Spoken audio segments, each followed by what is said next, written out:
The objective of this tutorial is to establish relations based on trigonometric identities. Look at this example. Given that P equals 3 cosine theta and that Q equals 2 sine theta, show that 4P squared plus 9Q squared equals 36. We have two variables, P and Q, in terms of theta, and we need to find the relation between them without having any trigonometric ratios. Let's start. Since we have cosine and sine, let's remember the identity that relates them.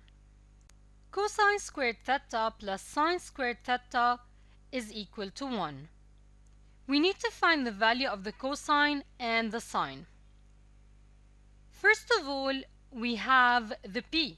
It equals 3 cosine theta. We want cosine theta alone, so we divide both sides by 3. Thus, cosine theta is P over 3. We found the value of the cosine. Now for the sine. Q equals 2 sine theta.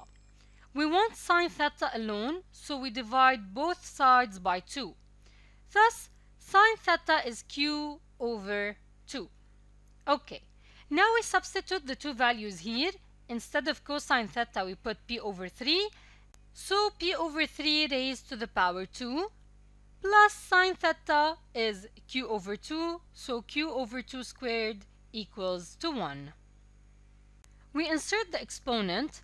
P squared over 9 plus Q squared over 4 equals to 1. Since we have 36, then we need to take here a common denominator. The common denominator is 36. That means here we multiply by 4 and here by 9.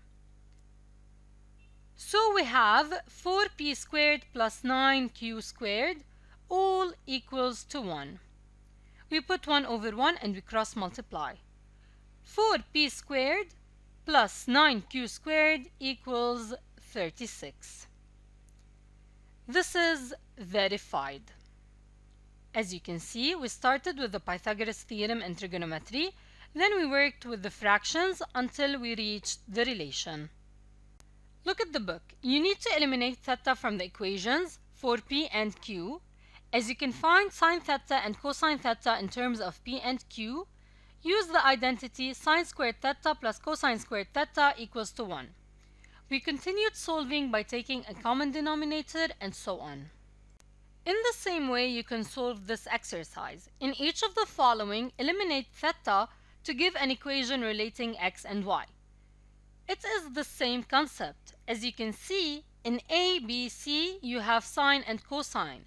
So you take trigonometric identity. Remember, sine squared theta plus cosine squared theta is equal to 1.